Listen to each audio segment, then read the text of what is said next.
BJP है तो बेरोजगारी, जो महंगाई आम गरीब मजदूर लोग घर में कैसे जी रहे हैं आप लोग सोचा है क्या? कभी नहीं सोचा है इन लोग ने। बीजेपी है तो महंगाई, हर चीज में महंगाई। यही लोग 2014 में कहते थे महंगाई को डयन बना के बिठा दिया करके। वो स्मृति ईरानी थोड़ा घुंगे बेरी हो गया, मैं उनको कहना चाहता हूं उसी डयन को, महंगाई डयन को डार्लिंग बना के बेडरूम में बिठाने का काम किया है। मैं जानती हूं क्या कहा है।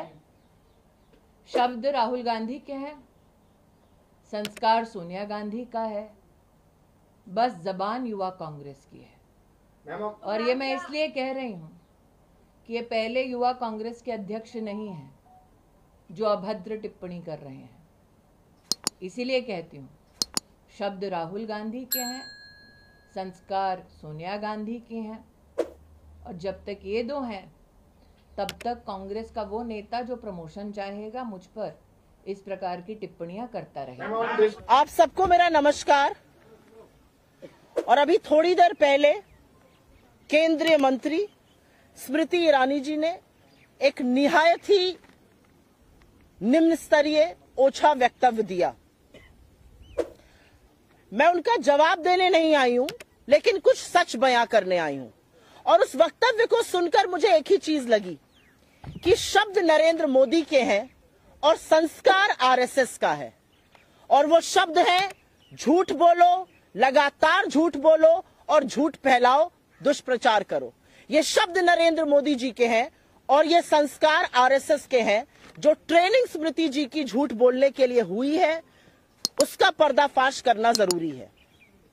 असलियत यह है, चाहे वो स्मृति ईरानी हो, चाहे वो अनुराग ठाकुर हो, चाहे वो पीयूष गोयल हो, चाहे वो अमित शाह हो, चाहे वो नरेंद्र मोदी हो, लगातार झूठ बोलकर मुद्दे से ध्यान भटकाना है। असलियत यह है कि अडानी मोदी के संबंधों की परत खुल रही है और जनता देख रही है, जनता समझ रही है क्या हो रहा है। जो रंगी पोती एक इमेज बनाई गई थी, जो खोखली इमेज खड़ी गई थी, उसका सच सबके सामने आ रहा है। आज दिक्कत यह है कि अडानी पर जो सवाल राहुल गांधी जी ने संसद में पूछे थे, और वो सवाल आज भी जायज है, उनका जवाब नहीं है भारतीय जनता पार्टी के पास या नरेंद्र मोदी जी के पास। और उन सवालों से ध्यान भटकाने के लिए अनर्गल बातें कही जाएंगी। आज जनता वो सवाल पूछ रही है। आज जनता के मन में आ रहा है ये क्या अडानी से संबंध है, ये कौन सी प्रेम कथा है कि सारी की सारी सरकार हर मर्यादा, हर लोक लाज को ताक पे रखकर अडानी के बचाव में उतरी हुई है। अरे मोदी का बचाव कर लीजिए तो हम समझते हैं, अडानी का बचाव करने के लिए हर सांसद, हर मंत्री, देश के प्रधानमंत्री तत्पर हैं। आपने देश की संसद को, देश के लोकतंत्र को गिरवी रख दिया कि अडानी बच जाए। लेकिन आज वही जनता के मन में यह सवाल है और वो जनता पूछ रही है ऐसा कौन सा रिश्ता है, ये क्या दिक्कत है अडानी की जो बचाने के लिए सारी सरकार खड़ी हुई है। और आपको लगता है कि राहुल गांधी की सदस्यता रद्द करके आप उनकी आवाज को दबा देंगे, आप उनको चुप करा देंगे, तो यह आप मुगालते में हैं। आप उनका घर ले लेंगे, वो तो कहते हैं मेरा कभी घर था ही नहीं। और जो शख्स हर कीमत पर लड़ने को तैयार है वो आपको भयभीत करता है। उनके वक्तव्य में मुझे डर नजर आया, उनके वक्तव्य में मुझे बौखलाहट नजर आई, उनके वक्तव्य में मुझे घबराहट नजर आई कि ये क्या, इतना कुछ करने के बाद भी अडानी के संबंधों पर दर परत खुलती जा रही है, कलई खुलती जा रही है, सच सामने आता जा रहा है। आपकी अडानी पर चुप्पी, आपका संरक्षण, आपकी एजेंसियों का जो बिल्कुल चुप मौन रहना है अडानी पर, वो सारी जनता समझ और देख रही है। लेकिन स्मृति ईरानी जी से मेरे कुछ सवाल हैं और वो सवाल लाजमी है। एक महिला मंत्री है, महिला बाल विकास मंत्रालय की मंत्री है, मजबूत नेता है भारतीय जनता पार्टी की। आप विक्टिम कार्ड क्यों खेलती हैं? You are not a victim, आप किसी तरह से विक्टिम नहीं है। आप एक सशक्त महिला है, आप मंत्री हैं, सांसद हैं, आपसे ज्यादा मजबूत कौन है? आप विक्टिम कार्ड क्यों खेलती हैं? क्योंकि विक्टिम तो वो महिला है जो 400 रुपए का सिलेंडर आज 1200 पर ले रही है। विक्टिम वो महिला है जो आटे पर जीएसटी दे रही है। विक्टिम वो महिला है जो सरसों का तेल 90 पर था, आज 200 पर खरीद रही है। विक्टिम वो लोग हैं। आप महिला और बाल विकास मंत्रालय की मंत्री है ना स्मृति जी, मेरा आपसे एक सवाल है।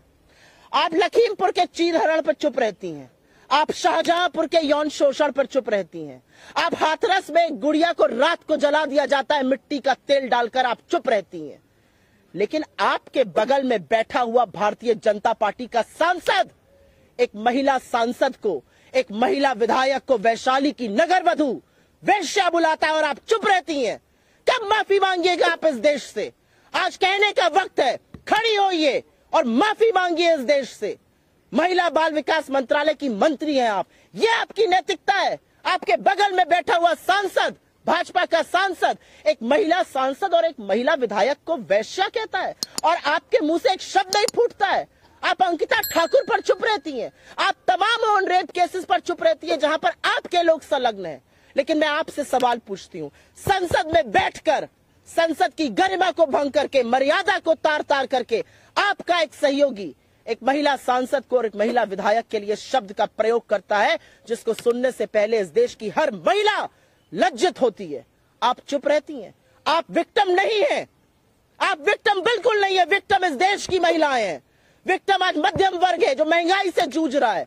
विक्टिम इस देश का युवा है जिसके पास नौकरी नहीं है। आप विक्टिम कार्ड प्ले करिएगा। आपकी घबराहट और बौखलाहट में मुझे अडानी का बेनकाब होता हुआ सच नजर आता है। मुझे हर कीमत पर अडानी को बचाने की आपकी, आपके प्रधानमंत्री की, आपके मंत्रियों की, आपके सरकार की मंशा और प्रतिबद्धता नजर आती है। लेकिन वो कहते हैं ना कि सच को कितना भी छुपाओ वो और उतनी ही दुगनी ताकत से उभरता है।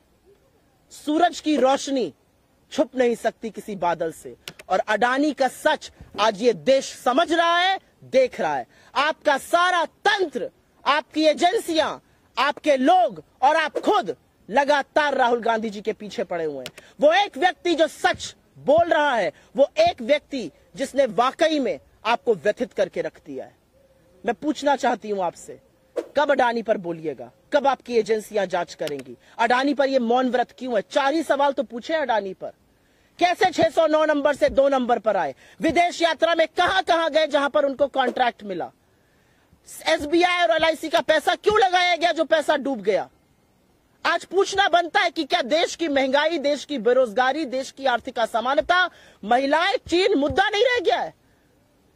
आप अडानी को बचाने के लिए प्रतिबद्ध हैं और इसलिए बड़े दुख के साथ कहना पड़ता है कि शब्द आज सवेरे नरेंद्र मोदी के थे और ट्रेनिंग आरएसएस की थी। क्योंकि स्मृति ईरानी जी, विक्टिम कार्ड खेलना बंद कर दीजिए। आप विक्टिम नहीं हैं, आप एक सशक्त महिला हैं। अडानी पर जवाब दीजिए। अडानी पर अपनी सरकार को बोलिए जांच कराएं। अडानी पर आपकी चुप्पी लोकतंत्र की हत्या करती है और लगातार हत्या करती है। और मैं अंत में एक बात जरूर कहूंगी और ये बात कहनी जरूरी है। आपको लगता है राहुल गांधी जी चुप हो जाएंगे? जो सवाल सदन में खड़े होकर राहुल जी पूछ रहे थे, वो सवाल आज इस देश का हर व्यक्ति पूछ रहा है। अडानी और आपका रिश्ता क्या है? अडानी पर मोदी चुप क्यों है? अडानी पर जांच कब होगी? और अडानी को बचाने के लिए सारी सरकार क्यों तुली हुई है? I will very briefly make a statement in English on this. I heard India's Union Minister Smriti Irani earlier today, and I heard her make a very irresponsible statement against my leadership, against Rahul Gandhi ji. She named the Congress Parliamentary Party President Mrs. Sonia Gandhi. And I only want to say one thing. I saw a lot of fear in her eyes. I saw her desperation to save Adani. I saw her desperation and her government's commitment to save Adani. I only want to say one thing. The questions that Mr. Gandhi asked in Parliament on Adani is a question that every single Indian citizen is asking. Why is the government hell-bent on protecting Adani? What is your commitment to Mr. Adani? What is your commitment to this, to your agencies? Why are you not getting Mr. Adani's allegations probed? These are very valid questions, and I only want to say one thing to Smriti Irani. You are an extremely powerful woman. You are a cabinet minister. Don't play the victim card. The victims in this country are the middle class, the poor, the farmers, the unemployed. The victims in this country are homemakers who are being suppressed to buy gas cylinders at 1200 rupees, who are now buying oil at 200, who are now paying 100 rupees for petrol. So stop playing the victim card and start answering the questions that we are raising on Adani. None of your efforts to deflect attention away from Adani is being successful. What you tried to do essentially was to murder democracy by disqualifying Rahul Gandhi. But in his disqualification, you have forced the entire nation to ask that one question. Why is Mr. Modi hell-bent, committed to protect Adani? That's the only question that matters. अगर आपके कोई सवाल है तो उसका जवाब मैं दे सकती हूँ.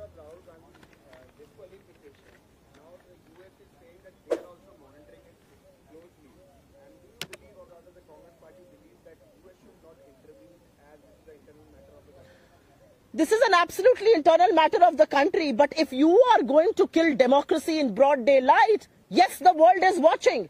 Can we stop? Can we put something on people's eyes? क्या हम लोगों की आंख पे पट्टी बांध दें? पट्टी नरेंद्र मोदी जी ने बांधी हुई है अडानी पर. दुनिया तो देखेगी क्या हो रहा है इस देश में. हमारा बिल्कुल उससे कोई लेना देना नहीं है. जो दुनिया देख रही है वो ये देश देख रहा है. आपको क्या लगता है हम दुनिया की आंखों पर जाके पट्टी बांध देंगे? क्या दुनिया नहीं देख रही कि भारत का जो सबसे प्रखर, सबसे प्रमुख, सबसे मजबूत विपक्ष की आवाज है, उसको आपने कुचल दिया, करने का प्रयास किया है. आपने उनकी सदस्यता रद्द कर दी. और किस मसले पर करी और किन आक्षेपों के पीछे आप छुप रहे हैं? क्या दुनिया नहीं देख रही है ये? क्या देश नहीं देख रहा है? आपकी सारी पोल पट्टी, आपके चेहरे का वो नकाब उतर चुका है और ये देश आज पूछ रहा है अडानी और आपके संबंध क्या है. और अडानी को बचाने के लिए अगर आपको लगता है कि राहुल गांधी की सदस्यता रद्द करके आप उनको बचा लीजिएगा तो आप मुगालते में. सत्ता की जरूरत आपको है अडानी को बचाने के लिए. सत्ता की जरूरत आपको है राहुल गांधी को चुप कराने की कोशिश करने के लिए. सत्ता की जरूरत आपको है विपक्ष को डराने धमकाने के लिए. सत्ता की जरूरत आपको है संरक्षण देने के लिए अडानी की. राहुल गांधी के साथ सत्य है और वो सत्य की लड़ाई सदन और सदन के बाहर लगातार लड़ रहे हैं और मजबूती से लड़ी जाएगी. मोदी जी ने तो हमें वो हथियार दे दिया है कि लामबंद हो चुका है विपक्ष और पूछ रहा है आपसे सवाल, जेपीसी कब गठित करिएगा, अडानी पर चुप्पी कब तोड़िएगा. और अब यह सवाल विपक्ष नहीं, अब यह सवाल देश पूछ रहा है. I'll come to.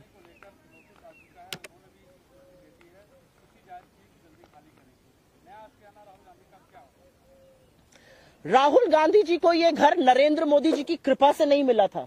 Rahul Gandhi 4 बार के चुने हुए सांसद हैं. एक सांसद होने के नाते, लोगों के मैंडेट के नाते, जिन लोगों ने उनको चुना, उनको अधिकृत किया कि उनको यह घर मिले. पहली बात, घर खाली कराना, आशिया उजाड़ना, आपको लगता है इससे राहुल गांधी चुप हो जाएंगे? एक्चुअली प्रॉब्लम यह है कि राहुल गांधी ने इनको इतना व्यथित कर दिया, इतना विचलित कर दिया है, इन बेचारों को समझ में नहीं आ रहा है ये करें क्या. इनको लगता है कि राहुल गांधी की सदस्यता रद्द करके या घर खाली करा के, राहुल गांधी जी सबके लिए तैयार हैं. जब हमारा नेता बाहर आकर कहता है कि मैं हर कीमत चुकाने को तैयार हूं, तो उसकी रगों में शहादत का खून है. उनको लगता है कि वो राहुल गांधी जी को चुप करा देंगे. राहुल गांधी जी के पिता ने और उनकी दादी ने इस देश के लिए शहादत दी है. आपको लगता है राहुल गांधी जी का घर ट्रांसफर करा के, घर हटवा के आप चुप करा दीजिएगा? एक्चुअली अब जो राहुल जी बोल रहे हैं वो जनता और प्रखरता से बोलेगी, इससे वो डरते हैं. आगे वो कहां जाएंगे, क्या रहेंगे, मुझे नहीं लगता कि इस सार्वजनिक प्लेटफॉर्म पर मुझे इसकी जिक्र भी करना चाहिए.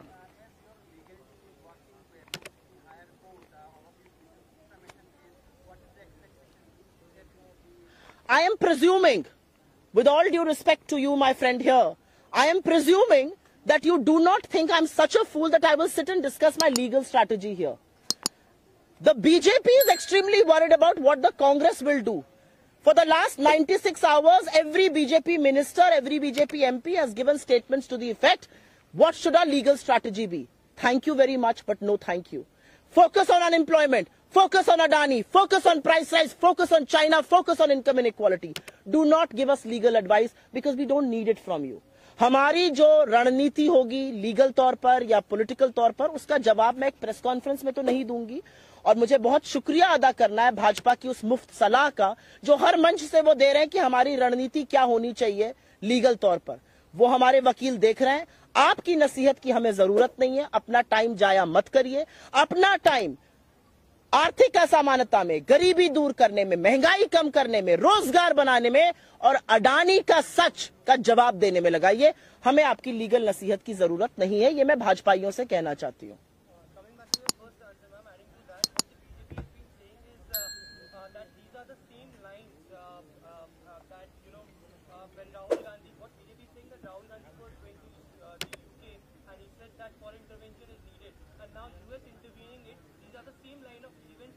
It's an absolutely ridiculous statement, if at all the BJP is making. I'm presuming what you're mouthing here is what the BJP has said. And you are also quoting them. It's an absolutely ridiculous statement because Rahul Gandhi in UK put Indian democracy at the center stage. Rahul Gandhi in UK said that Indian democracy is a public good. Bharat का लोकतंत्र विश्व के लिए सौगात है।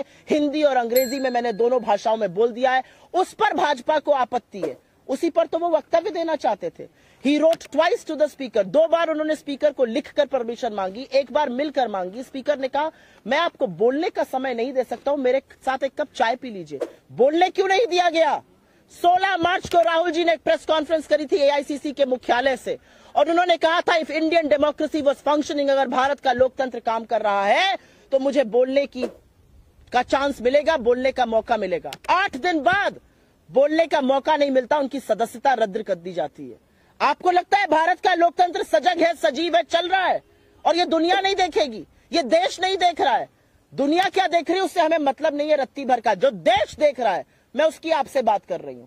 हमारा लोकतंत्र तब कमजोर होता है जब विपक्ष की सबसे मजबूत आवाज को दबाने का प्रयास किया जाता है। हमारा लोकतंत्र तब कमजोर होता है जब लामबंद होकर विपक्ष आपसे जेपीसी की मांग करता है और सरकार सदन नहीं चलने देती है। यह कमजोर होते हुए लोकतंत्र का प्रतीक है, परिचायक है। लेकिन मैं अपने नेता की बात को कोट करूंगी, this is our problem, this is an internal problem, this is an Indian problem and we will find the solutions within. ये हमारी समस्या है, अंदरूनी समस्या है, भारतीय समस्या है और इसका निवारण और समाधान हम खोजेंगे। अगर उनके यहाँ ट्रांसलेटर्स की कमी है, आपके माध्यम से मैं ये बोल देती हूं, हमसे ट्रांसलेशन करा लें क्योंकि ट्रांसलेशन में भी हाथ तंग नजर आता है। बहुत बहुत धन्यवाद आप सबका।